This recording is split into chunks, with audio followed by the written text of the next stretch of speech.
Assalamualaikum warahmatullahi wabarakatuh. Waalaikumsalam warahmatullahi. Bismillah, alhamdulillah, wassalatu wassalamu ala rasulillah Muhammad ibn Abdillah mauliduhu fil Makkah wa hijratuhu fil Madinah wa ala alihi wa sahbihi wa mawala la hawla wa la quwata illa billah amma ba'da. Baiklah teman-teman semua, apa kabar kalian semua? Yang kami harap semoga kalian semua diberikan kesehatan, yang sakit disehatkan, yang hutang dilunaskan, yang sehat ditambah sehatkan, yang belum hutang dilancarkan rezekinya, amin ya Allah ya rabbal alamin. Baiklah, pada kesempatan kali ini saya ingin menjelaskan tentang orang-orang shodiqin di dalam tajrid. Bismillahirrahmanirrahim. Iradatukat tajri ma'a iqamatillahi iyyaka fil asbabi minasyahwatil khafiyati wa iradatukal asbaba ma'a iqamatillahi iyyaka fit tajridi inhitatu minal himmah. Bismillahirrahmanirrahim. Kehendakmu agar semata-mata beribadah, padahal Allah sudah menempatkan dirimu sebagai golongan orang yang harus berusaha untuk mendapat kehidupan duniamu sehari-hari. Maka keinginan seperti itu termasuk perbuatan atau keinginan syahwat yang halus. Sedangkan keinginanmu untuk berusaha, padahal Allah Subhanahu wa Ta'ala telah menempatkan dirimu di antara golongan yang semata-mata beribadah, mengikuti keinginanmu itu berarti engkau telah turun dari semangat dan cita-cita yang tinggi. Jadi Allah Subhanahu wa Ta'ala menciptakan manusia itu dalam dua rupa.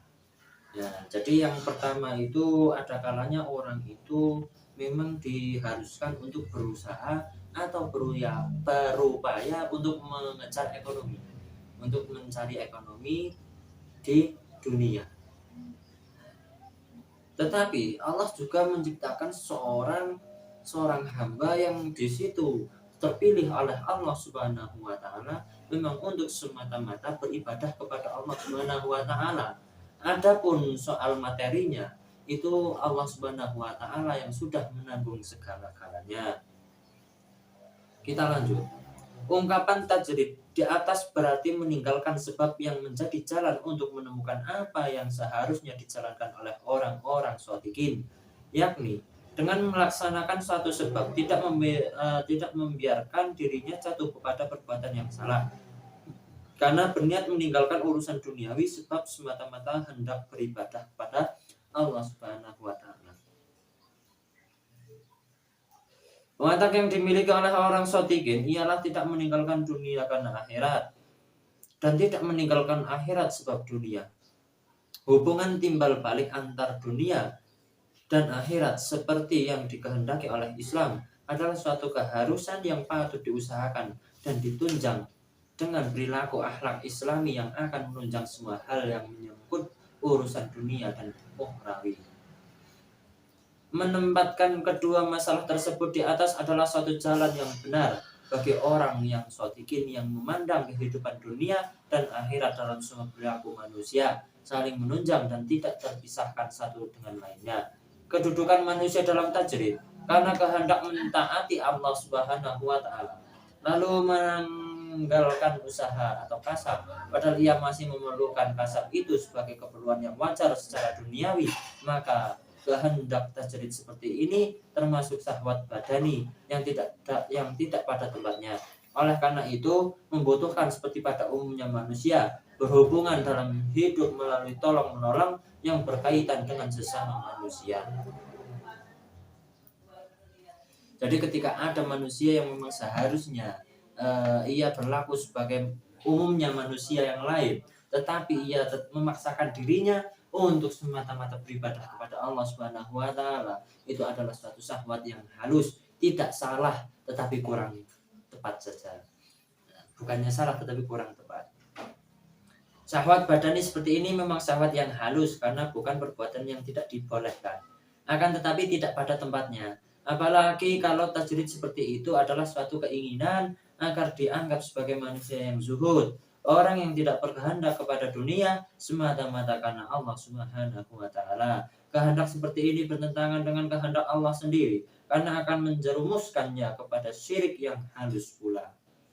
Sebaliknya, orang yang telah mendapatkan keputusan Allah untuk beribadah saja atau dalam makom tajrid saja, berarti ia sudah tidak mempunyai tugas duniawi yang melibatkan dirinya pada ikhtiar duniawi. Hanyalah semata-mata beribadah karena Allah telah memilih ia untuk hal itu. Orang seperti ini bukanlah karena ia tidak memerlukan lagi kehidupan dunia untuk keperluannya yang primer, akan tetapi Allah telah menjamin kehidupan dunianya dengan rezeki yang tak dapat diduga-duga. Dalam urusan duniawi, ia tidak terlalu mengharapkan mendapatkannya karena ia telah siap menerima anugerah Allah dengan jalan beribadah kepadanya semata-mata. Jadi ada Allah juga ini penjelasan tentang Allah memberikan hambanya, yaitu soal ibadah semata-mata hanya karena Allah Subhanahu wa taala tanpa harus mengejar duniawinya. Itu bukan berarti orang itu sudah tidak membutuhkan dunia, tetapi memang orang itu sudah dipilih oleh Allah untuk semata-mata beribadah kepada Allah. Contohnya banyak sekali. Ada yang ulama-ulama itu yang membuka pondok apa. Mereka ulama nggak pernah bekerja seperti umumnya seseorang berdagang atau jual keliling, nggak pernah. Tetapi para ulama walaupun nggak pernah jualan, nggak pernah keliling dan sebagainya, Allah sudah mencukupi apa yang menjadi kebutuhannya. Walaupun sehari-harinya hanya semata-mata beribadah kepada Allah, mengajar santrinya, tetapi apa? Dunianya nggak pernah dilupakan oleh Allah Subhanahu wa taala. Segalanya sudah ditanggung oleh Allah Subhanahu wa taala. Kita lanjut. Inilah orang yang shodiqin di atas jalannya. Ia tidak tamak menghadapi hidup melewati jalan yang tajrid karena menempatkan duniawi sebagai hal yang tidak mengikatnya sebagai belenggu yang merusak ibadahnya kepada Allah Subhanahu wa taala. Dalam pelaksanaan ibadah kepada Allah ada dua hal yang perlu diingat. Ia menempatkan diri secara teguh atau istiqomah pada tempat yang dipilih si hamba untuk perjuangan hidupnya di dunia dan di akhirat. Kedudukan dua hal ini tidak berbeda karena niat yang tersembul dari perbuatan seperti itu sama kedudukannya, yakni untuk beribadah. Masalahnya sekarang adalah bagaimana seseorang menekuni perilaku ibadahnya. Di satu pihak keinginan tajrid lebih kuat dan lebih dominan. Di pihak lain keinginan duniawi lebih condong mengikuti semua perbuatan sebagai ibadah juga. Untuk menghilangkan keraguan was-was dalam diri hamba yang shodiqin, maka harus menekuni dua perilaku tersebut sehingga masing-masing mampu memberi nilai lebih dan menjadikannya sebagai ibadah yang bermanfaat dunia dan akhirat. Meskipun demikian, perlu dipahami bahwasannya makom tajrid yang telah dipilih seorang hamba yang shodiqin adalah makom yang mulia, karena tidak semua orang mampu berada pada makom tersebut. Makom tajrid ini adalah pilihan Allah atas hambanya dalam hubungannya dengan peribadatan yang khusus. Adapun ciri-ciri hamba yang shodiqin dan tajrid, diantaranya yang pertama, mendekatkan diri kepada Allah Subhanahu wa taala akan tetapi tidak mengabaikan duniawinya.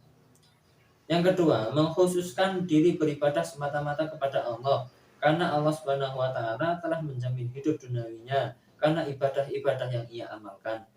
Yang ketiga, menempatkan diri dalam hidup sederhana atau qanaah dan menjaga kehormatannya atau ifah dalam hubungan sesama manusia. Yang keempat, tidak menyia-nyiakan pemberian Allah yang telah diterima oleh si hamba seperti rezeki yang tak terduga untuk kepentingan manusia lainnya. Kemudian ia tetap istiqomah dalam ibadah yang dijalankannya.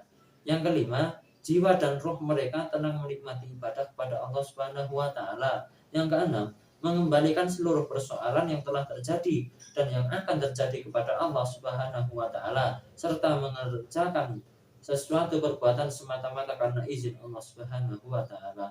Demikianlah sifat-sifat orang yang shodiqin, yang beriman kepada Allah atas segala ciptaannya, menerima atas segala kejadian baik dan buruk yang datang dari Allah, kemudian berusaha untuk memberi faedah kepada sesama hamba Allah.